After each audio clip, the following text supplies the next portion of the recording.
Olá pessoal, tudo bem? Meu nome é Marcos e hoje eu queria fazer uma dinâmica diferente aqui no canal, trazendo uma perspectiva de análise um pouco distinta, né? Trazendo dois textos de autores que tratam de temas correlacionados a conceitos científicos, conceitos teóricos, etc. E a gente poder trabalhar eles com base em um texto de um ou de outro autor. Bom, nesse caso, eu vou trazer dois aqui, que seria o primeiro, a colonialidade, o lado mais escuro da modernidade, de Walter Mignolo, e por outro lado, trazer também um manifesto antropofágico, né, de Oswald de Andrade, texto seminal aqui da cultura brasileira, né, ele tem um marco muito importante na semana de 22 aqui, a semana da arte moderna, ele é um elemento marcador da cultura nacional. Mas eu queria começar um pouco aqui com o texto do Mignolo, porque é um texto interessante, ele traz um ponto de vista importante da análise, mas é um texto que tem lá seus probleminhas, né?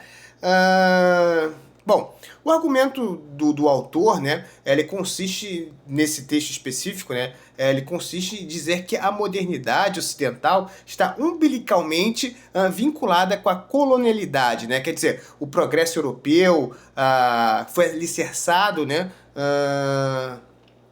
por intermédio da dominação, da exploração, da supressão de povos, de saberes e de estilos de vida diferentes do povo europeu, né? Portanto, para o Mignolo, a colonialidade e a modernidade andam de mãos dadas, ou seja, ou melhor, né, são irmãos sianeses na sua condição estrutural e na sua condição estruturante, né? O Mignolo, no texto, né, ele até inicia o seu argumento chamando a atenção para o caráter policêntrico existente no mundo até o século XV, em que o mundo estava ordenado de modo diversificado, tanto política como culturalmente, contrastando o presente, né, que hoje em dia nós vivemos em um ambiente monocêntrico, né, e determinantemente capitalista. Dificilmente a gente vê fugas de uma estrutura que não tenha a ordem do capital como ordem dominante, tanto social quanto econômica, de determinada sociedade. Desta forma, Mignolo questiona os eventos que constituíram uma homogeneização hegemônica de forma tão unidimensional desses últimos 500 anos, né? Nesse sentido, o autor ele vai dizer que a modernidade deve ser entendida em duas facetas da colonização. A primeira seria o tempo e a segunda o espaço. O tempo estaria vinculado com a invenção do renascentista da Idade Média, né? E a outra da colonização, né? Seria do espaço, que foi criada pela colonização e conquista do Novo Mundo. É justamente um período em que a gente tem a ruptura entre o teocentrismo e o antropocentrismo, né? Que também é um marcador final da Idade Média e início da Idade Moderna, né? Que tem como esse aspecto principal, né, a imersão do antropocentrismo, né, ter o homem como centro do mundo, centro do universo, né, o homem como agente dominador do mundo. Dito isso, né, a invenção da modernidade, né, dessa criação da modernidade, pós-renascentismo, ele está vinculado, né, para e passo, à invenção em uma categorização da colonialidade em três fases, né? A primeira seria a fase ibérica e católica, né, tendo Portugal e a Espanha como principais países nesse movimento, né, que foi de 1500 a 1700, onde a gente tem as grandes viagens. A gente é um período marcado pelo mercantilismo, né? A segunda fase é a fase do coração da Europa, liderada pela Inglaterra, França e Alemanha, né? Onde nós temos, principalmente na Inglaterra, a gente tem a Revolução, né, inglesa, onde nós temos a decapitação do rei Charles, né, pelo Oliver Cromwell, o surgimento do iluminismo, né, com John Locke, etc. Depois isso também na França, com Montesquieu, com Voltaire, Rousseau, enfim, vários intelectuais, e a Alemanha que também tem o seu legado ali, principalmente com figuras como Kant, como Hegel, né, posteriormente Marx. Nós temos várias escolas intelectuais nesse período que constituem o mundo moderno, né, entre 1750 e 1945, ou seja, ele se inicia ali nesse processo de revolução na Inglaterra e se encerra com a Segunda Guerra Mundial, né? E por fim nós temos a fase americana liderada pelos Estados Unidos, né, que vai de 1950 até o ano 2000, segundo esse autor. O mote teórico, né, o conceito máximo aqui que ele vai dimensionar essa capacidade de interferência, de modelar sociedades, né, é claro, de modo violento, evidentemente. O autor, o Knowles, chama atenção para o conceito de matriz colonial de poder, né? Conceito que está baseado na articulação de 4 eixos fundamentais, né? A colonização social pela raça, a dominação pelo saber, a exploração econômica e a subjugação do ser, né? O primeiro eixo, né, que é o eixo da racialização, né, que foi um dos pilares centrais desse sistema, pois para justificar a exploração de povos colonizados, o pensamento europeu construiu uma ideia de raça como critério de hierarquização dos seres humanos. Essa invenção racial permitiu definir quem seria considerado plenamente humano e quem seria desumanizado, né? Legitimando assim a prática como escravidão, expropriação e violência, né, de povos que não teriam essas categorias hierarquizadas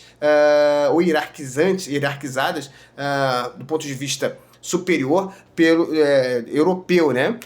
O segundo eixo refere-se ao controle do saber, né, no qual a epistemologia ocidental se impôs como uma única forma legítima de produzir conhecimento.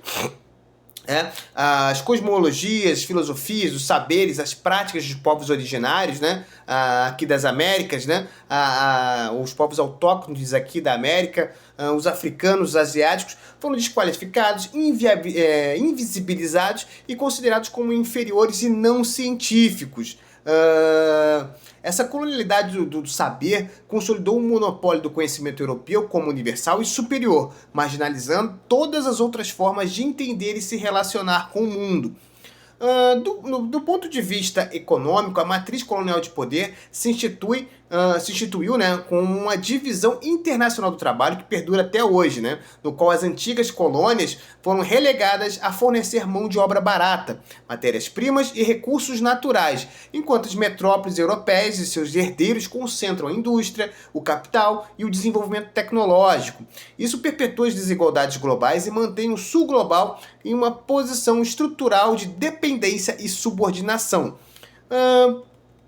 Por fim, a colonialidade a colonialidade do saber, que se manifesta na desumanização dos sujeitos colonizados, na imposição de modelos ontológicos europeus. Esse eixo não se limita ao domínio econômico ou epistêmico, mas também atinge profundamente a subjetividade, a cultura, os modos de vida e as formas de existência de povos subalternizados. Ser, nesse contexto, significa ter reconhecido a sua plena humanidade dentro de um sistema que, historicamente, negou o direito a milhões de pessoas. Bom, portanto, a gente percebe que o ser colonial ele foi racializado, desumanizado, por intermédio da matriz colonial de poder, fundamentado principalmente, né, na teologia cristã, né, na filosofia secular e nas ciências modernas. A noção um bom exemplo, né, desse tipo de colonização, do efeito da matriz colonial de poder, está na noção de natureza, né? Uma vez que a natureza nas cosmovisões indígenas e africanas foram suprimidas pelo pensamento moderno europeu, como o caso da Pachama, né, muito comum nos quichuas. Os europeus não só transformaram a natureza no sentido epistemológico, como também objetivaram enquanto elemento de exploração econômica, na medida em que cultuavam outras ontologias que reconhecem a natureza no seu aspecto relacional com o sagrado. Nesse sentido, o impacto, principalmente da Revolução Industrial, na coisificação da natureza, pois ela transformou recursos naturais em um alimento para máquinas, tornando-os a aurora da catástrofe ambiental que nos afeta hoje principalmente. Quem não morre com esse calorão dos infernos que dá aqui no verão aqui do Brasil? Portanto, a matriz colonial de poder é um sistema que se estrutura a atual modernidade global, com base em hierarquias raciais, epistêmicas e ontológicas, de uma concepção de mundo cada vez mais monodimensional e eurocêntrica, que foi se constituindo entre 1500 e 2000, moldando subjetividades na medida em que torna as suas subjetividades enquanto mercadoria. A teologia cristã, né, ela é um item de mercadoria, né, assim como a filosofia secular e a ciência moderna. Dessa lógica, a colonialidade passou por etapas. A primeira etapa foi a de salvação, por intermédio da teologia cristã, depois a civilizatória, né, que tem a vinculação com aquelas ideias iluministas da criação dos estados modernos, e a atual, que é a biotecnologia, né, pegando de reboque o conceito do Foucault, né, de biopoder, né. Outro ponto importante aqui a se destacar é a questão da linguagem, né, como elemento de colonização, pois as línguas europeias se legitimaram de forma ampla e generalizada, né, na produção de sentidos, né? Portanto, as línguas indígenas, as línguas africanas foram silenciadas, deslegitimadas, portanto, perdidas, né, em muitos casos. Isso revela o papel político da política na reprodução do poder colonial. Bom, Mignolo ele não fica somente pautado nessas críticas em relação à colonialidade, né, e os seus efeitos na constituição da modernidade, que é o lado bonitinho da colonialidade, mas ele traz propostas, né, ou caminhos para serem seguidos, né, pautados primeiramente na desobediência epistêmica, né, ruptura com o monopólio do saber ocidental, que para mim é difícil, como você vai fazer isso, né? A pluriversalidade, né? Que seria o reconhecimento da diversidade de saberes, ontologias e cosmologias. E um projeto decoloniais, né? De construir alternativas à modernidade eurocêntrica sem replicar os seus mecanismos de dominação. Cara, eu acho um desafio muito grande porque isso aí já parte assim, vem uma frase na minha cabeça que é uma frase do Walter Benjamin, que ele fala que todo documento de cultura é um documento um documento de barbárie, né? Portanto, não é você não vai resolver esse problema a partir de, olha, a gente vai parar de usar a sua ciência, a sua tecnologia e etc. Enfim, é difícil, a gente vai começar a usar aqui usar um xamã em vez de usar um médico, enfim, eu acho muito complicado esse tipo de pensamento, ainda mais partindo de um autor que atualmente vive nos Estados Unidos, é professor de uma universidade dos Estados Unidos, enfim, ele está no norte ali, enfim, numa posição de privilégio, né, que raiva que dá desses caras, né. Portanto, a proposta do Mignolo tem a potência de mostrar como o desenvolvimento ocidental, é claro que a gente não pode jogar tudo fora que esse autor fala, né, mas a hipocrisia é uma homenagem que o vício presta à virtude, né? Vamos lá. A proposta de Mignolo tem a potência de mostrar como o desenvolvimento ocidental se sustentou, né, na pilhagem colonial, propondo uma crítica radical às bases da modernidade, especialmente a narrativa eurocêntrica, que exalta as suas virtudes como inatas e universais. Contudo, embora o texto traga aportes teóricos valiosos, eu não consegui ler o texto de maneira passiva. Já comecei a destilar algumas críticas, né?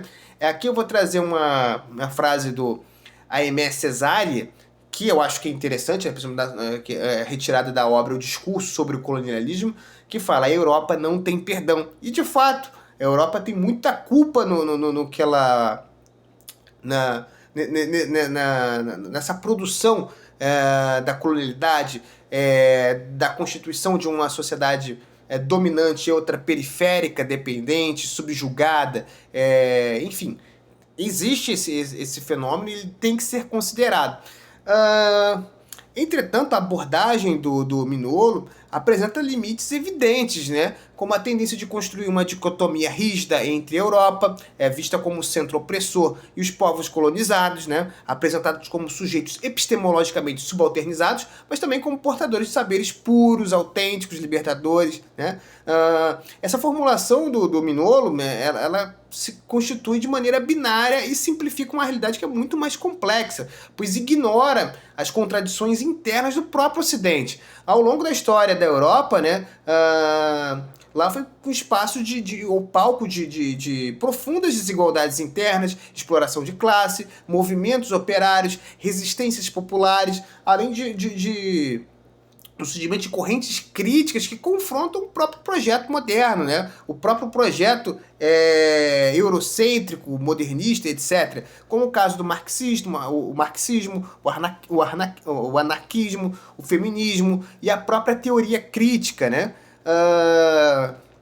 E assim, lá também foi palco do desenvolvimento da ciência moderna, que é uma coisa que a gente não pode desconsiderar, né? Pois a ciência ela é responsável por elementos muito importantes da constituição da sociedade, como o desenvolvimento da medicina, das ciências sociais, das ciências exatas, da engenharia, da mecânica, enfim, todo o amparado tecnológico. Ela advém muito desse pensamento que é originário da Europa. A gente não pode negá-la da forma como o Mignolo faz, né? Enfim, de forma muito, muito simplista, muito vaga, né? Lembra até uma crítica do Bourdieu ao Fanon, que ele fala que vive no maniqueísmo, né? Apesar de trazer contribuições interessantes, mas não é uma filosofia sofisticada, não é uma análise sociológica sofisticada. Tem muitos limites ali, né? Tanto empíricos como metodológicos, teóricos também, né?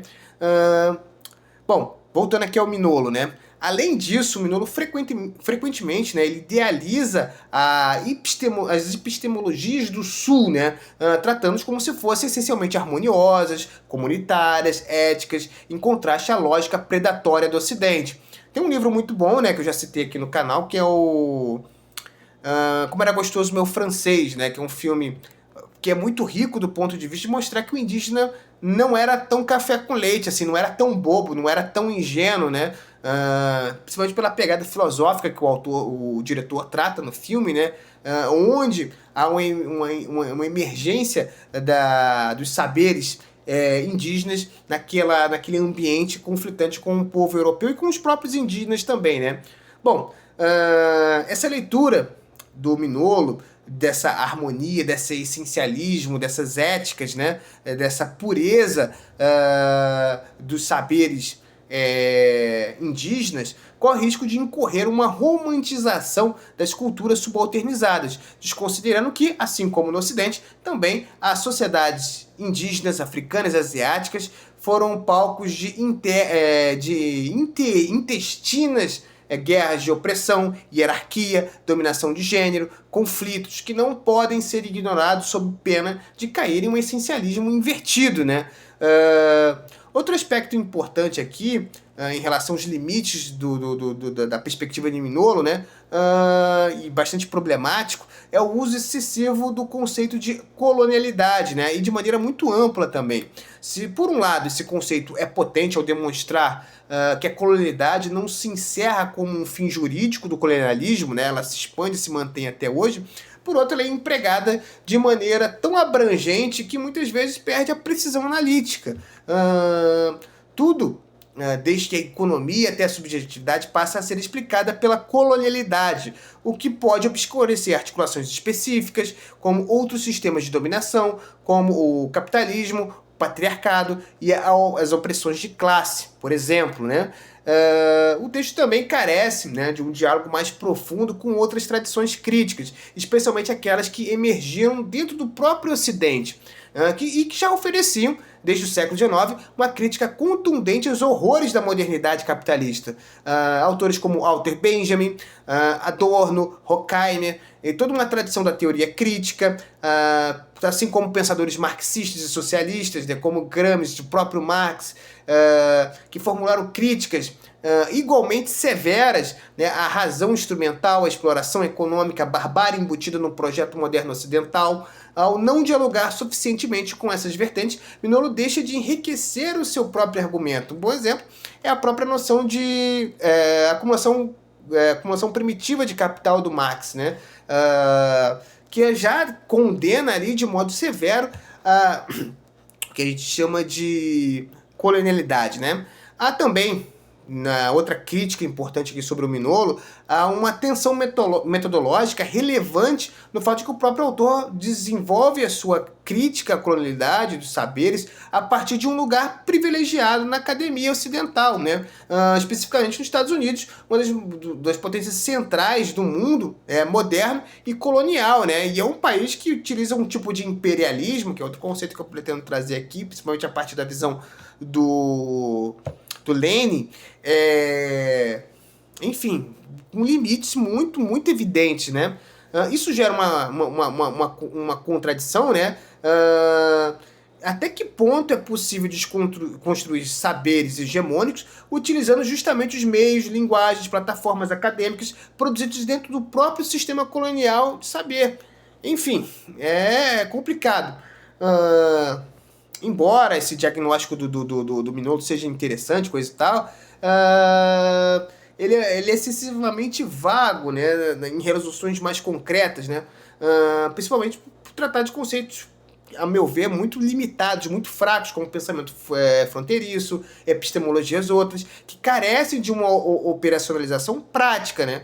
Falta no texto proposições concretas sobre transformar instituições, políticas públicas, modelos econômicos ou sistemas educacionais dentro de um mundo globalizado que continuem atravessando essas hierarquias coloniais. Como vai fazer isso, né? Enfim, de novo, todo documento de cultura é um documento de barbárie, ainda mais expresso na língua do colonizador. Falando português aqui, como você vai articular isso? Vamos falar tupi de novo? Enfim, muito complicado esse pensamento do Mignolo, né? Enfim, agora vamos falar um pouco, e é justamente nesse sentido, né, que eu acho que a noção de antropofagia do Oswald de Andrade, né, que ele traz no contexto de modernismo, dentro do processo de modernismo brasileiro, oferece uma chave crítica muito interessante, né? Pois a antropofagia, longe de se propor uma rejeição total ao outro, no caso a cultura europeia, ele sugere um gesto radicalmente distinto, né? Que em vez de negar, eu vou devorar o estrangeiro, eu vou transformar aquilo que vem de fora, digeri-lo e ressignificá-lo, né? Incorporando seus elementos externos ao produzir algo novo, híbrido, próprio e autônomo. Essa metáfora do canibalismo, né, cultural não é um gesto de recusa, mas de apropriação ativa, que subverte a potência de dependência sem cair na armadilha da negação pura e simples, né? É quase uma perspectiva de potência no sentido de Spinoza e do Nietzsche, né?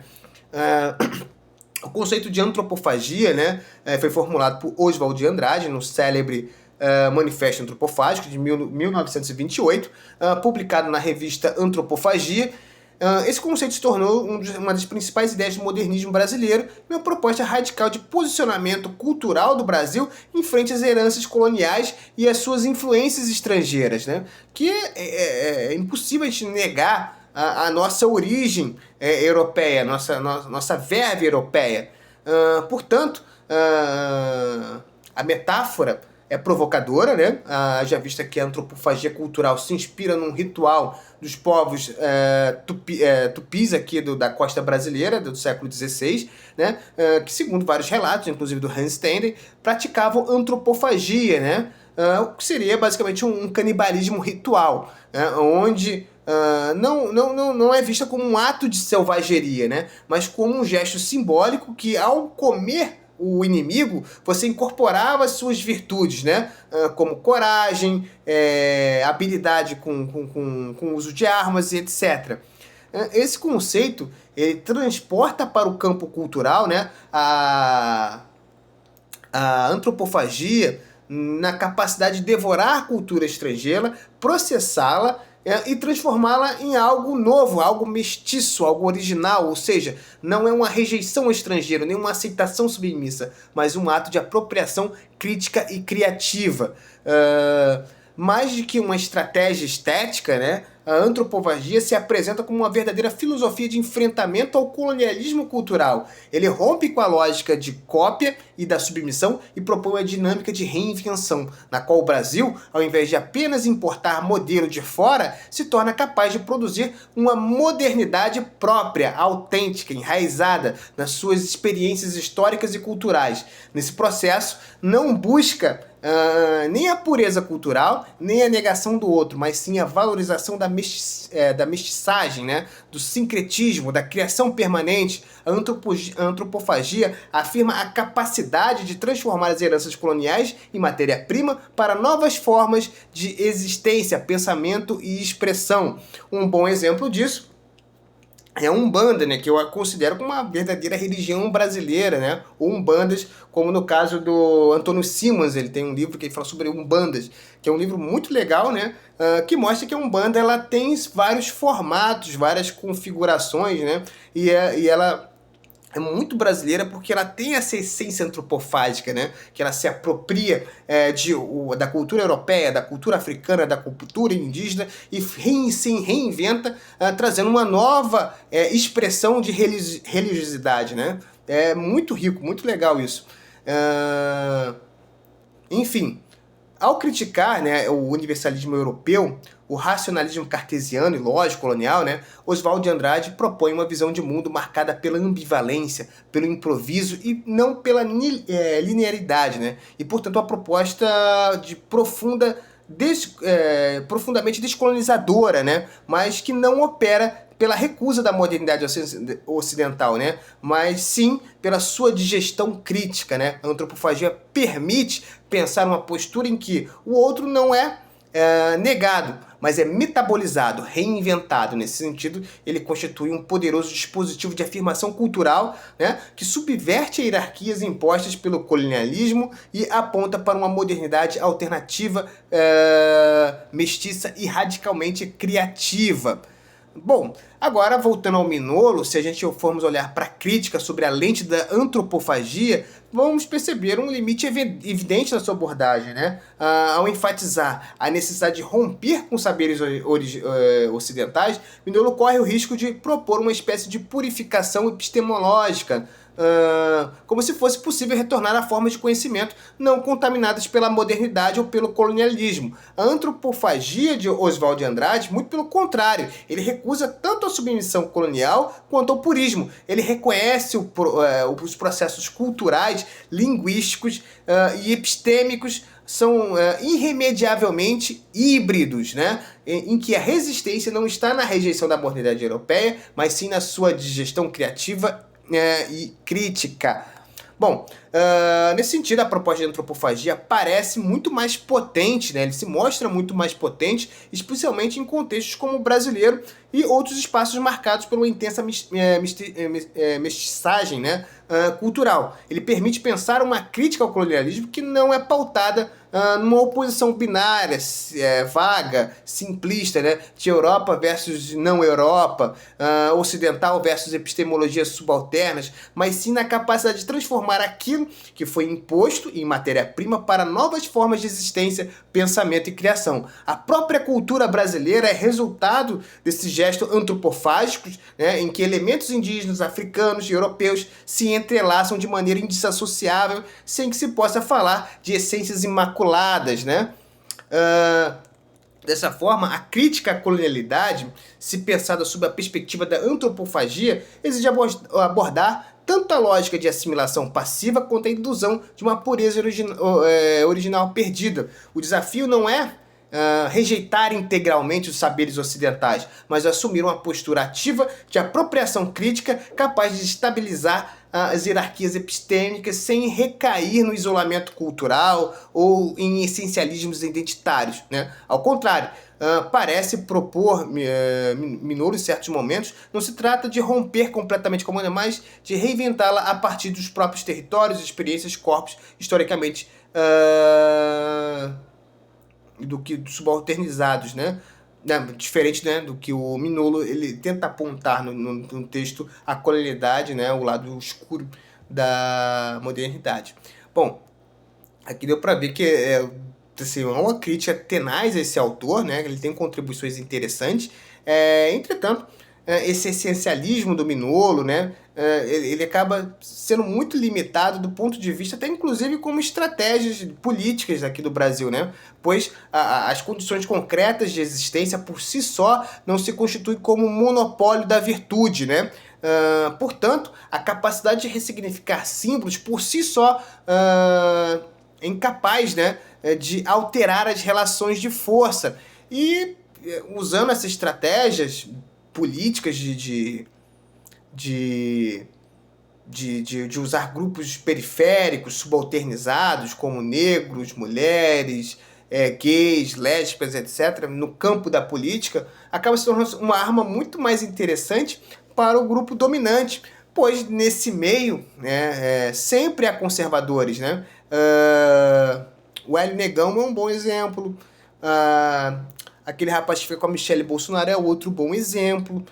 Portanto, é bom a gente pensar de maneira crítica o colonialismo, não desconsiderando a sua potência epistemológica de percepção dos impactos negativos do colonialismo nas sociedades autóctones aqui da América, da África, da Ásia, mas o pensamento antropofágico, para mim, ele é mais sofisticado para entender esses impactos, principalmente aqui nas Américas, né, que a gente é mais miscigenado, principalmente aqui no Brasil, Argentina, Uruguai, enfim. Valeu!